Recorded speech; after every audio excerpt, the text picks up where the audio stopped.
अब गुजरों का खून जम गया, इसमें कोई दो राय नहीं है। जब एक ब्राह्मण ने वह मूर्ति गुजरों के बीच से उठा के थाने में पहुंचाने का काम करा। अब हमारे पिछवाड़े पर लात लगने का नंबर आ चुका है। अब ये सत्ता का नशा जो ब्राह्मणों का चढ़ा हुआ है, ये विदेशी लोग हैं इस मुल्क में, अगर ये रह रहे 3.5% के हिसाब से रहे, अब इन लोगों का इस मुल्क पर कब्जा नहीं रहेगा, ये मैं निश्चित रूप से कह रहा हूं। इन लोगों को मूर्ति स्थापित हो ना हो, इस चीज से कोई फर्क नहीं पड़ता। जो होना था वो हो गया, जो होना था वो हो चुका है। अब तो मेरे लोगों ने मेरे हिसाब से डूब का मर जाना चाहिए, अगर उन्हें इतना भी नहीं कर सकते कि ना ये सारा करा मेरा मोहन भागवत जो आरएसएस चीफ है उसका कराया हुआ है, उसके इशारों पे सब महापुरुषों का, एससीबीसी के महापुरुषों का अपमान हो रहा है। इनके अंदर गुजरों का खून खत्म हो गया, इन्हें इस्तीफा देकर घर बैठना चाहिए ताकि नई लीडरशिप डेवलप हो। स्वागत है साथियों आपका, मैं आपके साथ मुस्तफा चौधरी। आज 11 जून है और किसान नेता, किसानों के मसीहा स्वर्गीय राजेश पायलट की आज पुण्यतिथि है। और आज ही के दिन शामली के गांव हथछोया में स्वर्गीय राजेश पायलट की मूर्ति की स्थापना होनी थी, मूर्ति स्थापित करनी थी।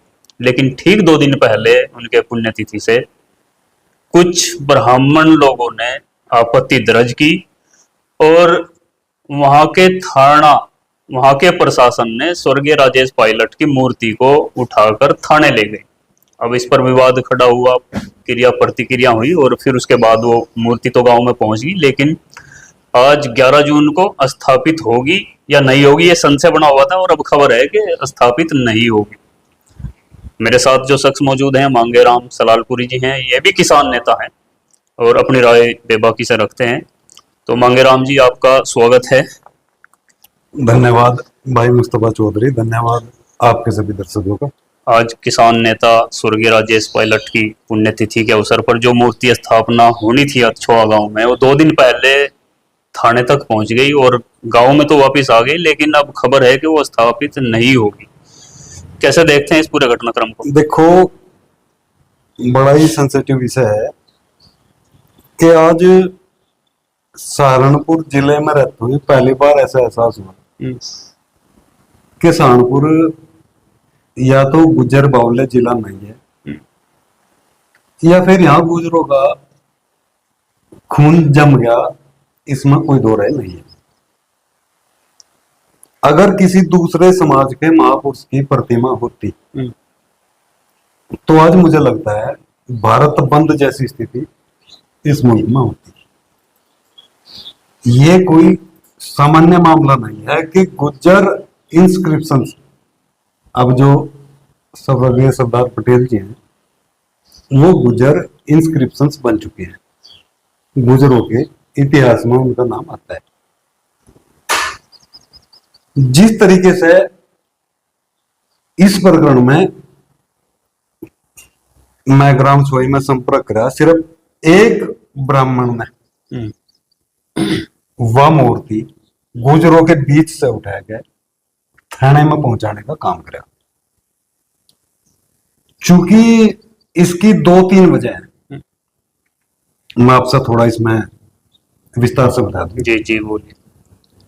कि इस मुल्क पर जब अंग्रेज रूल कर रहे थे तो अंग्रेजों ने इन लोगों ने डिवाइड करने के लिए, चूंकि 1857 की क्रांति में भारी मात्रा में जो मुस्लिम समाज के लोग थे, जो गैर मुस्लिम समाज के लोग थे, उन्होंने बराबर का हिस्सा लेकर आंदोलन खड़ा करा।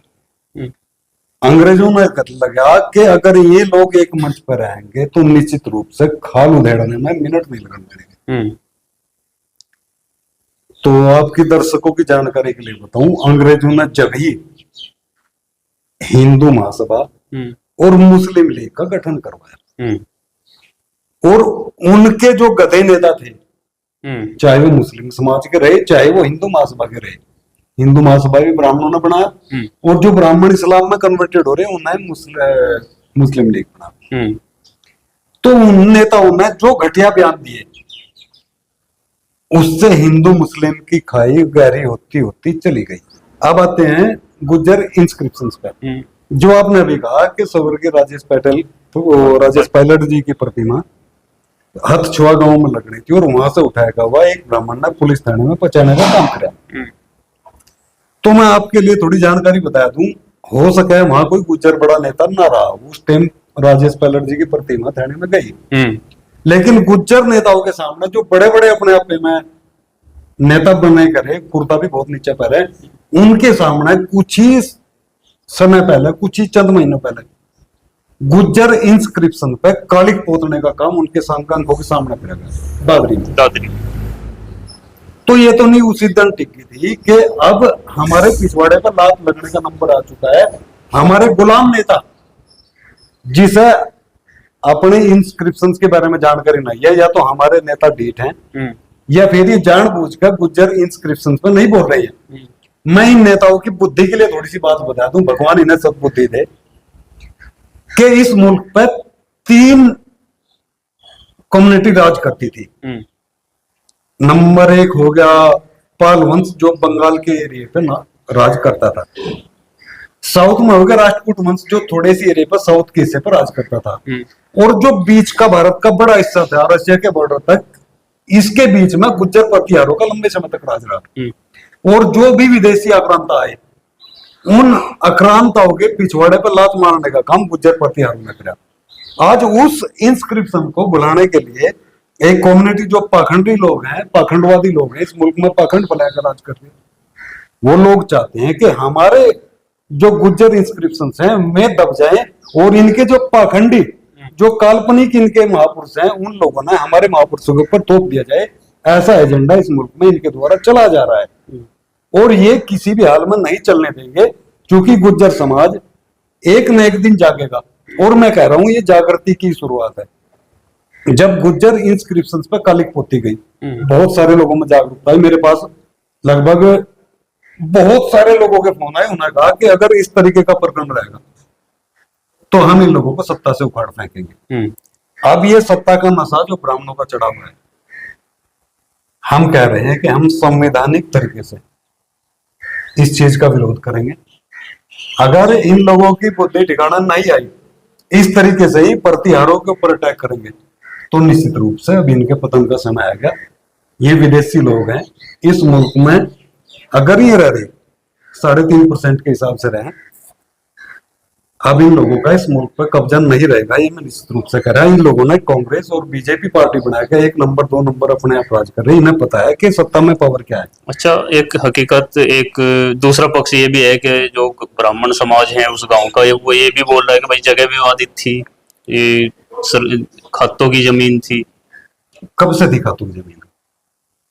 यह जमीन हमारे लोगों की जमीन है। अगर कागजों में किसी का नाम है तो उसकी कोर्ट की प्रक्रिया है। जो दूसरा पक्ष कह रहा या तो वो बेवकूफ है या फिर सुनने वाले गधे लोग हैं। अगर किसी की जमीन पर कब्जा करा जाएगा तो वो कोर्ट की प्रक्रिया है, वो लोग कोर्ट में जाएंगे, कोर्ट स्टे देगा या कोर्ट दूसरे तरीके से प्रक्रिया करेगा, उसकी वेट करनी पड़ती है। ऐसा नहीं है कि वो कोर्ट के आदेश से मूर्ति उठकर थाने में गई। ये कम बुद्धि के लोगों का बयान है, मैं ऐसा मानता हूँ। अच्छा, पहले तो गांव वाले इस चीज पर अड़े थे कि भाई मूर्ति की स्थापना जो है 11 तारीख में होगी। उन्होंने पंचायत भी करी गांव में, लेकिन उसके बाद फिर नेताओं का आवागमन हुआ और नेता इस बात पर गांव वालों को समझाने में कामयाब हुए कि मूर्ति की स्थापना नहीं होगी। इसे कैसे देखते हैं कि उचित समय पर हो जाएगी? भाई मुस्तफा चौधरी जी, उचित समय इस मुल्क में कभी नहीं आया। गुर्जर सम्राट प्रतिहार मीर भोज के बाद इस मुल्क में कभी समय नहीं आया और कभी समय आता भी नहीं। समय तो समय के ऊपर कब्जा करना पड़ता है। जिस दिन हमारे लोगों की समझ में यह बात आएगी कि ये सत्ता के नशे में काम हुआ, ये किसी के आदेश पे काम नहीं हुआ, ना किसी प्रशासन का आदेश था, ना किसी अधिकारी का आदेश था, ये सत्ता के नशे में जबरदस्ती काम हुआ। जहां तक आपने बात करी नेताओं की, इस मुल्क का दुर्भाग्य है कि वोट लेने के चक्कर में कोई भी नेता किसके पैर पकड़ ले, ये कहा नहीं जा सकता। नेताओं के भरोसा कर चलेंगे तो गुज्जर शब्द पर नेताओं के बीच में कालिक होती गई और राजेश पायलट जी की मूर्ति अगर वहां से उठकर थाने में गई तो ये नेताओं की देन है। अच्छा, राजेश पायलट कोई एक विशेष समुदाय के नेता तो थे नहीं, वो किसान नेता रहे हैं, तो फिर दूसरे पक्ष को विरोध का उन पर विरोध करना ये कहाँ तक उचित है, और वजह क्या मानते हैं आपकी वो इस पर? दूसरा पक्ष है ही नहीं, वो ब्राह्मण है। क्योंकि राजेश पायलट कोई विवादित चेहरा तो रहे नहीं।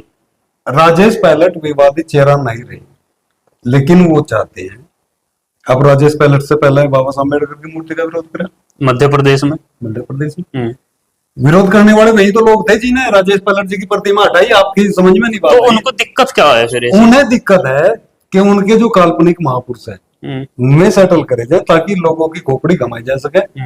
अब चूंकि पहला अनपढ़ लोग थे, वे मानते थे कि बंदर ने सूरज खा लिया, समुद्र का मंथन कर दिया। तो आपको क्या लगता है, मूर्ति स्थापित हो पाएगी इन फ्यूचर? मेरा तो ऐसा मानना है, अब मूर्ति स्थापित हो ना हो, इस चीज से कोई फर्क नहीं पड़ता। जो होना था वो हो गया। जो होना था वो हो चुका है। अब तो मेरे लोगों ने मेरे हिसाब से डूब का मर जाना चाहिए। अगर वे इतना भी नहीं कर सकते कि कम से कम संविधान के दायरे में रहकर इस चीज का विरोध तो करा जाए, ताकि आने वाले समय में राजेश पायलट जी के भी पायलट नाम पर कहीं कालिक ना पुती जाए। मेरे लोगों ने उस विषय में जागना चाहे। मैं तो विनती करा अपने समाज से, चाहे वो इस्लाम में डाइवर्ट हो, चाहे वो सिखिज्म में डाइवर्ट हो, चाहे वो आदिवासी हो, सभी गुज्जर समाज के लोगों से मेरा निवेदन है कि अपने महापुरुषों को समझें, वरना राजेश पायलट के नाम पे भी एक दिन कालिक पुती जाएगी। जब मिहिर भोज जो प्रतिहार सम्राट रहे, गुज्जर इंस्क्रिप्शंस पर कालिक पुती गई, तो अब मूर्ति लगना ना लगना मैं तो उसके कोई मायने नहीं मानता। ये निश्चित रूप से निंदा का विषय है। अगर इस मुल्क में ऐसी गतिविधि होंगी तो मेरे लोगों ने सोचना चाहे कि किस तरीके से अपना पॉलिटिकल रिप्रेजेंटेशन बढ़ाया जाए। दूसरों की पार्टी में हमारी औकात कुत्ते से ज्यादा नहीं है। दूसरे की पार्टी में हमें पोजीशन मिल सके, पावर नहीं मिल सकती, ये हमारे लोगों की बुद्धि में आना चाहिए। और नेता कभी भी पॉलिटिक्स पार्टी बनाकर गुजरों के नाम पर आगे नहीं चलने के। ये तो समाज के लोगों ने देखना पड़ेगा कि हमें किस तरीके से अपना पॉलिटिकल रिप्रेजेंटेशन और अपना ब्यूरोक्रेसी रिप्रेजेंटेशन किस तरीके से हमें बढ़ाया जाए, किस तरीके से हमारे समाज में डॉक्टर इंजीनियर पैदा हो, किस तरीके से हमारा समाज डेवलप हो, किस तरीके से हम पढ़े लिखे, किस तरीके से यूनिवर्सिटी हॉस्पिटल हम खड़े करें। इन सब चीजों को ध्यान देकर हमें आगे बढ़ना पड़ेगा। दूसरा कोई रास्ता भाई मुस्तफा चौधरी मुझे नजर नहीं आता इसकी, और दूसरी कार्ड है ही नहीं। अच्छा, वर्तमान समय में जो रूलिंग पार्टी है उसमें भी अपने समाज के बहुत सारे नेता हैं, विधायक हैं, सांसद हैं, और ये घटना अब कोई एक गांव विशेष की तो रही नहीं, हथछोआ गांव की, गुलाम लोग हैं। लेकिन उसके बाद भी इन नेताओं का रोल क्या समझते हैं आप, जो अपने ही समाज के लोग हैं? गुलाम लोग हैं। भेड़ का क्या रोल होगा बताइए मुझे। ये भेड़ है। अगर ये लोग भेड़ ना होते तो मैं मानता, जब गुज्जर इंस्क्रिप्शंस पर कालिक पोती गई, इनका तो खून खोले ना। अगर इनका खून खोलता तो मैं मानता ही मेरे भाई हैं, वास्तव में इस चीज का दर्द दिया। इतना बड़ा मामला था, अगर किसी दूसरे समाज के महापुरुष के ऊपर कालिक पोती जाती ना, तो भारत बंद जैसी स्थिति बार बार आती। और जब तक ये लोग कदमों पर ना झुकते, जब तक किसी से पीछे छोड़ता। आज तक किसी ने माफी मांगी गुज्जर इंस्क्रिप्शन पर कालिक पोती? नहीं मांगी ना। ये सारा करा मेरा मोहन भागवत जो आरएसएस चीफ है उसका करा हुआ है।